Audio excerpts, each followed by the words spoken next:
Have you ever stood on the shore, gazing out at the ocean, and wondered why the waters sometimes seem to refuse to mix? It's a fascinating phenomenon that occurs in certain places around the world, particularly at an isthmus, where two bodies of water meet but remain distinctly separate. Let's dive into this captivating topic together. To get started, please take just 1 second to like this video. Your support encourages me to continue creating this content. Picture this. You're at a beautiful isthmus, maybe somewhere like the Isthmus of Panama, where the Atlantic and Pacific Oceans come tantalizingly close, yet their waters remain visibly different. It's like watching two friends who just can't seem to get along at a party. You've got the Atlantic, with its rich, salty waters, and the Pacific, with its cooler, less saline mix. It's a sight that can truly take your breath away. But what's actually happening beneath the surface? First, let's talk about density. Water from different sources has different densities, primarily influenced by factors like temperature and salinity. The Atlantic Ocean, for instance, is generally saltier than the Pacific. When you pour two liquids with different densities into a glass, what happens?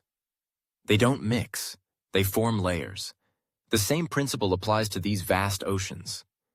The denser water from the Atlantic tends to sit below the less dense Pacific water, creating a barrier that keeps them separate. It's like a natural stratification, where each body of water is comfortable in its own space. Now consider the currents. The ocean is a dynamic system constantly in motion. The Gulf Stream, which flows from the Gulf of Mexico up the eastern coast of the United States, carries warm water northward into the Atlantic. On the flip side, the Humboldt Current brings cold, nutrient-rich water from the depths of the Pacific up along the western coast of South America. These currents can create a sort of invisible wall, further preventing the waters from mixing. It's as if they've drawn a line in the sand and said, "This is my territory, you stay on your side." But it's not just density and currents at play here. There's also the role of temperature. The Pacific waters are typically cooler than those of the Atlantic. This temperature difference contributes to the varying densities and creates a situation where the two waters can coexist without fully blending. Imagine two friends at a cafe, one sipping on a hot cup of coffee and the other enjoying an iced drink. They can sit side by side, but they're not going to swap beverages anytime soon. And let's not forget about the geography. The shape of the land along the isthmus can influence how these waters interact. The narrow land bridge that connects two larger land masses can act as a barrier, preventing the waters from flowing freely into one another. It's like having a fence between two yards. It keeps the neighbors apart, even if they're just a stone's throw away from each other.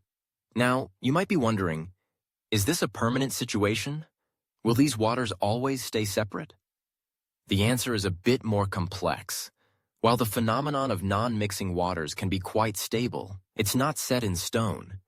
Changes in climate, ocean currents, or even human intervention can alter this delicate balance. For example, if the salinity levels in the Atlantic were to decrease due to melting ice caps, we could see a shift in how these two bodies of water interact. It's a reminder that nature is always in flux, and even the most stable situations can change. So, the next time you find yourself at an isthmus, gazing out at the shimmering waters, take a moment to appreciate the science behind what you're seeing. It's a beautiful blend of physics and natural history, a reminder of the complexity of our planet's ecosystems. The waters may not mix, but they tell a story of their own, a narrative of boundaries and coexistence, of forces that shape our world in ways we often overlook. In a way, the separation of these waters mirrors our own lives. We all have our own spaces, our own experiences, and sometimes we find ourselves in situations where we just can't seem to mix with others. But that's okay. Just like the Atlantic and Pacific, we can coexist beautifully, each bringing our own unique flavors to the table.